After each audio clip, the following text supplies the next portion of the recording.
All right, welcome to another episode from the Chart Reader. So interesting day for the sector.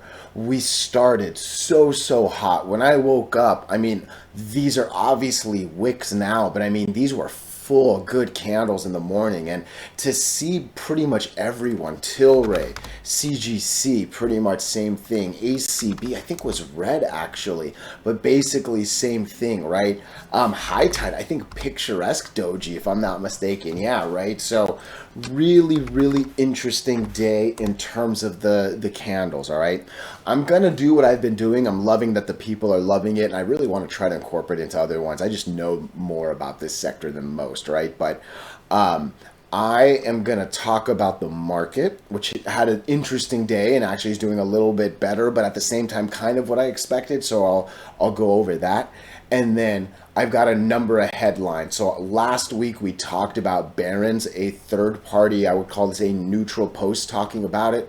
All of a sudden the answer is no. It's going to be left out of the bill. It's going to be left out of the bill. Even this one finally gives in as well. This one's a little bit later than the other two, but it says it will not pursue this banking thing. So definitely disappointed to see that. So the May 10th bubble is pretty much fizzling, I think, at this point. But again, we'll talk about thoughts as I come to that. All right. So before we go any further, though, and I give you more of my thoughts and opinions, what are we going to do? Same thing we always do, right? We'll take a look at the daily and the weekly to see how these things are setting up short term. We have our 5 moving averages. There are horizontal support and resistance lines that I do draw manually myself. And then when we are done up here, we'll use the MACD, RSI, and volume as our lower indicators.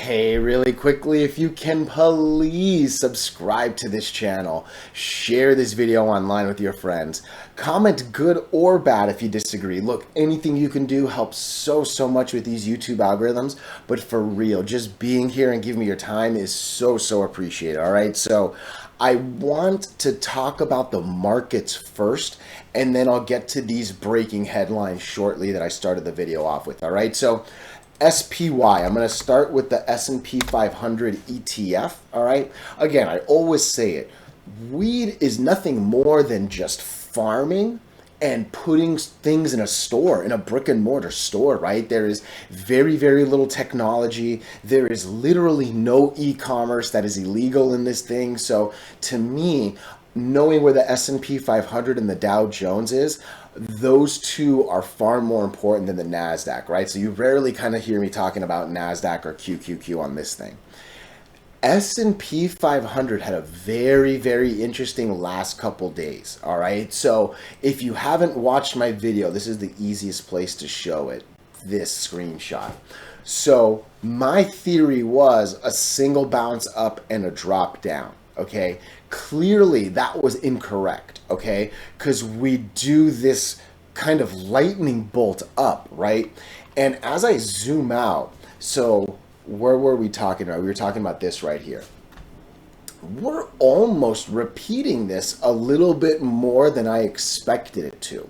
So when I made this bolt kind of prediction, like the downward thing, I kind of said, look, I think that this little,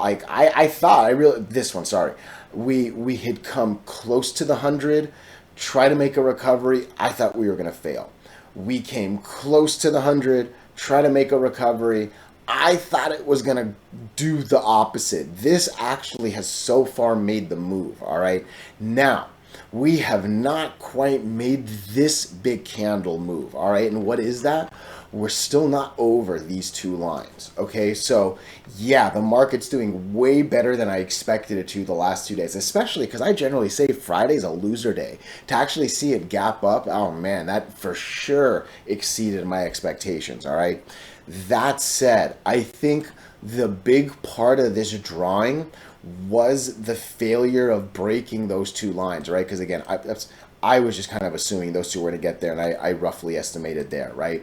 We've now come to the lines, and you know, that's the question. And it's the same thing I said on my last weed video, right? If the S&P can do well, That's what's going to make the weed stocks do well. Okay, this this is the ocean, and we are just swimming in it with our little individual tickers, right? So we like it, we love it when it's just sitting over the 8 and the 20, right? This slip under is definitely worrisome. I'm not pretending it isn't, but we've had a couple good days. What was it driven on? It was definitely Google. It was definitely Microsoft.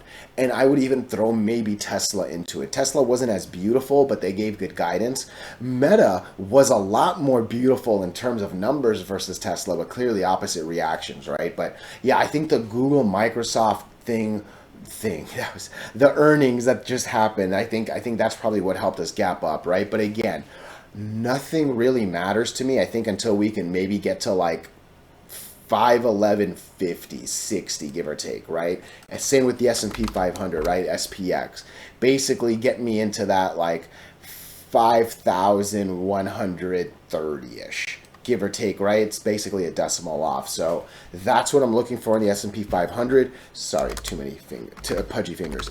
DJ30, basically same thoughts, right? So we clearly rejected the first time. The fact that they're a little bit separate is a good thing here, right? So with the S&P 500, I have the two lines really close to each other, the 20 moving average and the 50 moving average, right? When they're closer together, it's a lot harder to break. It's like it's a thicker wall, right? It's just that much harder to get through. With this, we actually have an ability to battle the 20, kind of calm down in the middle, reset some stuff, and then maybe go after the 50, all right? Nonetheless, it needs to break both to really matter. But yeah, maybe this little separation makes it easier, right? So both are doing better than I expected. Both, instead of just dropping continually, made this nice little rebound up, right? But is it going to hold? That's the main question to me, okay? From there, let's talk about the news now. All right, so last video I talked about Barron's. Okay, Barron's is, to me, a relatively impartial publication. All right, believe me, I have no idea if this is conservative, if this is liberal, if this is, you know, money tight, if this is, you know, aggressive, this and that. I really don't read a lot of stuff. I think you kind of caught that from my videos, right? I really do live and die by the lines. I really do live and die by like my personal stacks, right? That said, the point really was, I love when a non-biased publication starts saying the same thing, all right? I'm going to come to this one right here. Close that. I'm not signing up. This is very much a biased publication. The title says it all. Now, don't get me wrong. I'm not saying don't come here. I'm not saying don't look at these articles. I'm not saying don't use this to maybe like gain some reasons for hope here and there. However, you really need to know that this is a very one-sided publication, right? So to me, I almost need to ignore some of these, right? And wait till I'm seeing it, I hear from others. And on last week's video, look, or earlier this week, I like the fact that this gave the next must-pass law had to do with these two. What has now happened in the last couple hours, you can see this literally posted, what, 3-4 hours? I don't know. I'm doing bad math in my head. My cat needs to come in. I'm so sorry. What are you doing? What are you doing? All right. Letting her. Sorry about that. So this is officially saying it's going to be left out of the 10th bill. This is officially saying that the Banking Act is going to be left out of the bill.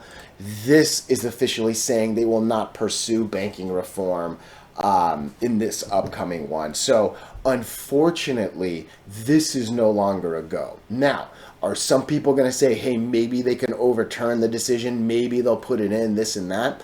I think it's a maybe, right? But, you know, look, I think this is a decent reply. And again, this is a one-sided reply, right? But it's disappointing, but there's going to be ample opportunities for this to come up again. There are, right? And we'll follow them. We'll get excited when they come. As more unbiased publications start to talk about them, I think we'll get up there. And look, on this Barron ones, I did say that this was neutral. All this really said was it's a real discussion that's happening, right? Beyond that, it didn't really say it seems very likely, this or that. that, but you know, I like the fact that it was at least being discussed. Okay, so, oh look, almost 10 minutes flat. I think this is a good place to transition into the technicals.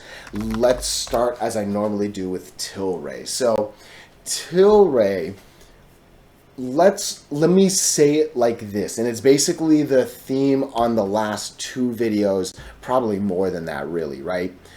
There are far better technicals setting up across other wheat stocks, right? So at the moment, I think it's very easy to say there's better places if you're going to trade this sector, okay? I am seeing a death cross, all right? We obviously saw the 8 death cross every single line, and now it kind of seems like the 20 is about to mimic it, all right? It looks like it did. We just death crossed the 20. You want the moving averages to go above bigger ones, not below. When they go below, it's called a death cross, okay? So we've seen it there. It looks like it's about to death cross the next two as well, the 100 and the 50. Maybe as soon as like Thursday or Friday next week, actually. So this isn't looking good, okay? I don't like a MACD that's negative. I don't like when the red line is on top for both the MACD and the RSI. That's bad, right? That's green is good, right? It's like a traffic light. We're okay to drive. We are not when it's red, right? So, and again, I talked about it. Volume ain't beautiful.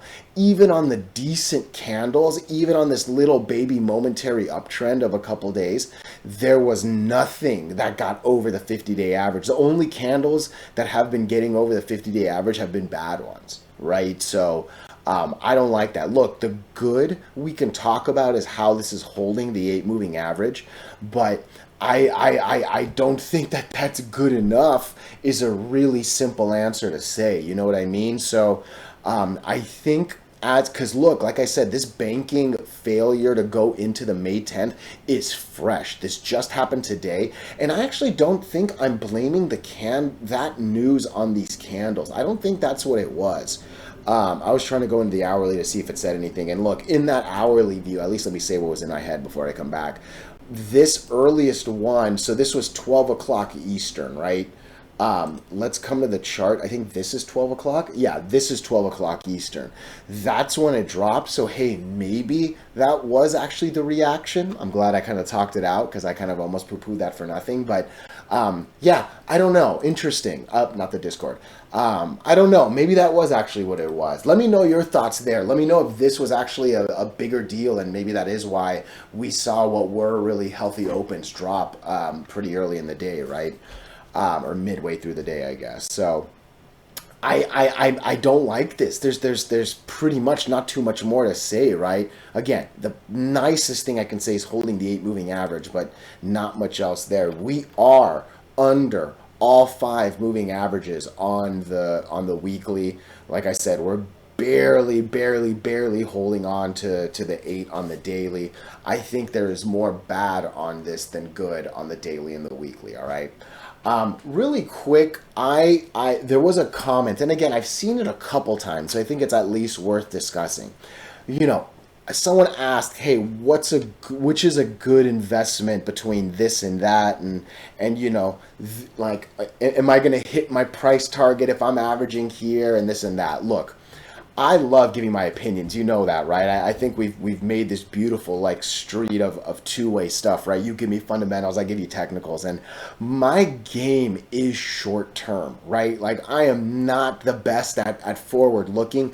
I don't do enough like research and homework to be really good at forward looking either, right? Like I literally said on that opening part, like I don't read articles and stuff, and like that's not a joke, you know what I mean? Like there's a little bit of it is just laziness. A little bit of it is I just don't understand it. I don't want to take the time to learn it. I am kind of, you know, I guess lazy is still the answer, right? But nonetheless, right? When people ask what's better, this and that, and you know, that and that, and this, like, I don't know the fundamentals of a lot of companies. I don't know what the books look like, right? I don't know what the upcoming expenses are and the exposures to this and that market and that, you know, sector. Like, there's a lot of different ways to make money in this sector, right? So, you know, to me, I like TLRY because of the alcohol exposure. And I know I like barely to essentially never talk about it on these videos, but to be a number 5 distributor, why I struggled with that word, I don't know. To be the number 5 distributor of alcohol in, I believe, the nation, I don't know if it's the world, but let's just say the nation, you need to have a distribution arm that's huge, right? Like, you need to be able to restock in grocery stores. You need to be able to be in small places as well as big places. You probably need to put on shows and, like, your power as a top 5 comes with distribution powers. And to me, as things are a little bit easier to distribute, that's where that piece of Tilray's, like, chest will really come into play. All right. Believe me, I don't know how long that's going to take. Believe me, you can lose a lot of money waiting for that to happen. Believe me, I've been waiting over a decade. I remember 2014 and my goodness, blah, blah, blah. Right. But yeah, I think the alcohol reach that Tilray has, I for sure don't talk about it enough. But I think that is the underlying magic to this, right? My 2 cents. And again, I'm not a fundamental guy, so that's a very, very, very, very worthless 2 cents in some ways, right? But as I always say, let me know your thoughts. Let me know your opinions. I have disagreement's a beautiful thing when we do it respectfully, right? Both sides actually win, and you'd be surprised at how many people actually read the comments. Like, I'm telling you, it's an awesome thing. So hey, again, let me know your thoughts, let me know your opinions. Let's come into CGC. I'm probably going to do the same thing. So CGC, all right, ACB, right? You can still see it. Big wick up, drops down, and then I think SNDL. Oh, not as much. Okay, interesting. For sure, high tide. So all 4 of these, I would essentially kind of call them dojis today. They, for the most part, I think SNDL was a little bit of the outlier. They, for the most part, had a big wick up and then essentially finished down. Interesting to see high tide actually kind of come back from the bottom as well, right? So I am going to still chapter these 4 together, but slight differences, but I think going to be the similar thoughts across these, all right? So really quickly, please, if you can subscribe to this channel, if you can share this video, oh, it does wonders with the algorithms, all right? So it was an interesting day today. And just in case you missed, let me come to the hourly before I say this. Oh man, I think this was the thing that happened. So look, when I click on this hourly candle, you can see it reads 12 p.m. on the top of the box. Okay, that's 12 p.m. Eastern. Okay. At 12 p.m. Eastern, you can see literally at 12:16 Eastern, we get the first headlines. This is from Market Watch. Listen, Market Watch is an impartial, right? Oh, look at that. Market Watch, Barron's, and Wall Street Journal. They're all connected. Interesting. I didn't know that. Market Watch says it's going to be left out of this 510. And then from there, the domino happens. This was 9, I think, my time, probably 12. I think that's about the same time. And then this one I remember was just a little bit later. I think they were maybe waiting to see if anything like fixed or was wrong, right? But that was a bad candle that messed up a beautiful morning. And I thought it had to do more with SPY not getting over these 2 lines. I feel like as I'm making this video and I'm like saying the words and they're kind of absorbing in my head and like the math is clicking, oh man, I think that this banking drop is a not good thing. Because again, I'm going to go to the hourly. We're going to come back to ACB. That's not good. Here's the thing that I don't understand. When I come to MSOS, this had a decent day.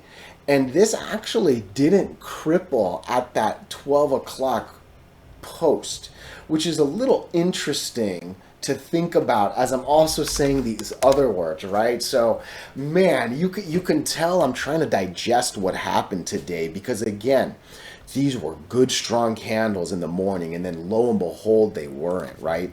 Let's take a look at high tide real quick, because high tide's a little bit of an interesting one. To me, this is a textbook doji. It really, really is, right? You have a big wick up, you have a relatively equal wick down, and then you essentially close where you open, right? I think it's a little bit interesting that this one was able to come up a little bit. I see that it's basically the 50 moving average that kind of let it do its thing, right? To me, that line doesn't matter anymore. We're literally sitting on the red line, and this one. Ooh, excuse me, a little hiccup right there, right? So maybe it was the doji that brought it up. I want to see, and it's funny again, right? You would think to yourself, why would the safe act really matter for High Tide, which is a Canadian company, right? Like, why would that news drop it at the 12 o'clock, right? Especially again when we see MSOS go up at that 12 o'clock moment, right? So I think I'm just a little perplexed, and I think maybe I'm literally going back on my word. I think this is still what matters. Because again, on the S&P 500, there were moments when it looked like it was actually going to take the 20 moving average, but clearly it didn't, right? So, yeah, interesting. Okay, let me get to the technicals because that's at least what I'm I guess kind of better at. I don't like saying better at. I don't like complimenting myself. I love hearing you all compliment me, but yeah, I try not to do that to myself. This was my thought earlier in the morning on CGC, and I did say this earlier in the morning. CGC, boom. Give me a sec. Give me a sec. No, no, no, no. It was a little bit after I saw this one, right here. Give me a sec. Give me a sec. Okay. CGC closing above 904 is the minimum requirement for today. Again, you can see I'm replying on that CGC line, okay? 904. Why was I looking for 904? I wanted to be over this guy, okay? On Tuesday, we closed at 903. On Tuesday, there was a belief that, hey, maybe we're going to break this 20 moving average and go. Clearly, we couldn't confirm the last couple days, but these were dojis. Dojis don't count, right? Unfortunately, this is obviously another doji that doesn't count. But I wanted to at least get a little bit above the biggest candle to the left to maybe think to myself, okay, Monday should have a good shot, okay? I was talking about death crosses on TLRY. We got a golden cross down here. All right, we've got the 50 moving average now golden crossing the 20. Wasn't that long ago that it golden crossed the 100 back here, right? So I like that for sure, right? And again, it echoes. There are better places than TLRY, at least technically setting up, right? Today was a good volume day. Today we at least hit the 50-day average. It's the same thing I kind of said on this one. This was a good candle, got us over it, but not quite on the 50 line. I need more than a single day though, right? Monday now needs to get a little bit higher. Monday needs 24 million shares. Let's bring our trusty calculator out. If I need 24 million shares in a roughly 7-hour trading day, we're looking for 3.5 million shares in the first hour, about 7 million in that second hour, all right? So that's what we're looking for on CGC. And look, that's going to be the echoing thought for the going across. I wanted us on ACB to close higher than the Tuesday. We clearly didn't. I'm glad we're still over all the moving averages, but man, it's just doji after doji. Again, we got over the 50-day average. Volume wasn't our friend, but hey, just let's get some good volume, and I'm probably going to want, yeah, like 15 million shares. I think 15 million is going to be the number here.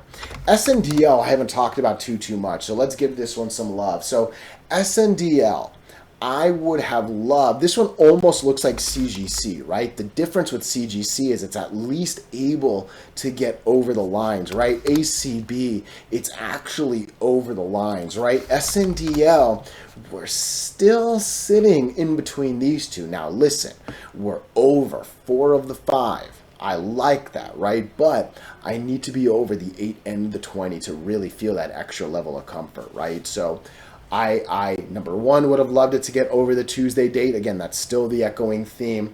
I think 211 is probably going to be a little bit more of an important line to break. So like, give me 212 and I'll like this, okay?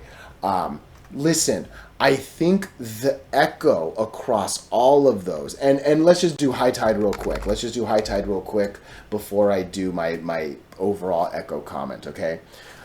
High Tide, we're still over 3 of the 5. High Tide, we're still over these 3, and I've always said that these 3 are the one, like these 2 work together, these 3 are like those first bosses when they're bad, and like those first important supports, okay? Volume is actually holding pretty well. My main issue with High Tide is what was looking like accumulation has quickly looked like it's flipped, right? So what does that mean to me? I like it when it looks like people are buying and holding, buying and holding, buying and holding, buying and holding. All of a sudden, this one almost cancels this one. This one almost cancels this one. These 2 for sure cancel this one, right? And then there's a lot of reds here that are going to cancel a lot of these greens. And it kind of looks like all the people that had bought and accumulated have actually sold off by now. And I don't like that, right? I want it to look a little bit more like, you know what, though there's been some selling, there's still more people holding, right? I think looking at this, 1, 2, 3, 4, 5, 6, 7 week span, it does look like there's been more selling, okay? So I'm glad volume's holding. I'm glad all of a sudden close to 1 million shares traded is a reality for this thing, right? But it's a little concerning to see all the selling, okay? Just to close it out, this is what I want to say. CGC, ACB, SNDL, and High Tide, they've all done an amazing job of holding while TLRY goes down on its earnings. All right, that is what we saw basically last time, right? It was January 8th. This thing held pretty well.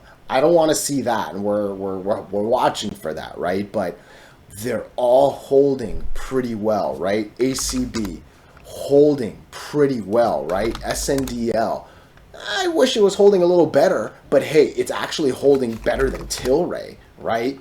High Tide, I wish it was holding a little better. Oh, that one's almost a little closer to TLRY, but still doesn't have that gap down, right? So that's at least the echo across this. Let me know your thoughts. Let me know your opinions, even if you disagree. Oh, I appreciate you all so much.